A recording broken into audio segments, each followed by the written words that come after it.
আজকে এই বাচ্চাটাকে অ্যাডপশন দিব। খুবই কিউট আর অনেক বেশি নরম ছিল বাচ্চাটা। যাই হোক, আজকে ওকে অ্যাডপশন দিব। 4-5 দিন আগে খুঁজে পাই। বর্তমানে শিক্ষার হার বাড়ার সাথে সাথে পশু পাখি প্রেমীও অনেক বাড়তেছে। আপনি দেখবেন সমাজে মূর্খ মানুষরা কেন যেন পশু পাখি, বিশেষ করে বিড়াল কুকুরদেরকে দেখতেই পারে না। আসলে এটা কেন যে দেখতে পারে না, আল্লাহ ছাড়া কেউ জানে না। ওরা যেখানে সেখানে পশু পাখি মারতে থাকে। আজকে যাচ্ছি একটা বিড়ালকে অ্যাডপশন দিতে। এটা হয়তো কারো পালা বিড়াল, কারণ যখন পাই তখন দেখি একদম খুবই ক্লিন। তার মধ্যে হচ্ছে হাত পায়ের নখগুলো কাটা থাকে। আর ওর বাসায় নিয়ে আসি আমি এখান থেকে রেস্কিউ করে। আনার পরে আরও শিওর হই যখন দেখি যে ও হচ্ছে লিটারে পটি ট্রেন করা।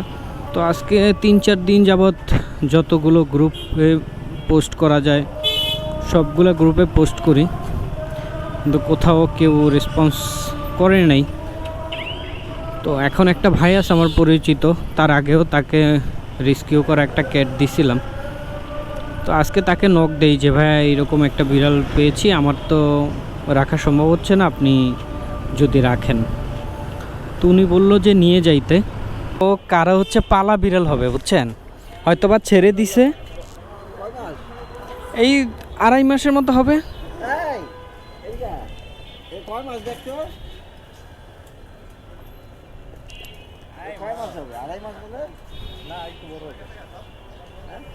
আচ্ছা ভাই, আমার একটু কষ্ট করতে হবে তোমার। বলেন, তুমি একটু টাকা দিতে আমার বাসা বন্ধ কিছু চলো ভাই, চলেন আমি এবার দিতে পারবো না, করতে লাগে।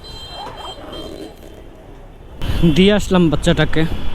বিড়ালটার জন্য খুব কষ্ট হচ্ছে। 5-6টা দিন ছিল আমার কাছে, সারা রাত কোলের মধ্যে ঘুমাইতো।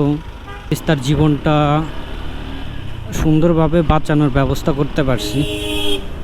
বাহিরে পড়ে থাকলে হয়তো বা ও সারভাইভ করতে পারতো না, যেহেতু ছোটোবেলা থেকে ওইভাবে বাহিরে বড় হয় নাই। ওরা আপনার বাসায় যদি ঢুকে পড়ে কোনো বিড়াল, তাহলে সে আপনার টাকা পয়সা চুরি করতে ঢুকে নেই, হয়তো কিছু খাবারের আশায়। অনেক ক্ষুধার তাড়নায় ঢুকছে, জানে যে ঢুকলে মাইর খাবে, তারপরেও ঢুকে শুধু ক্ষুধা মেটানোর জন্য। সবার কাছে একটাই রিকোয়েস্ট, দয়া করে তাদেরকে খাবার না দিতে পারলে না দিয়েন, তবুও মাইরেন না।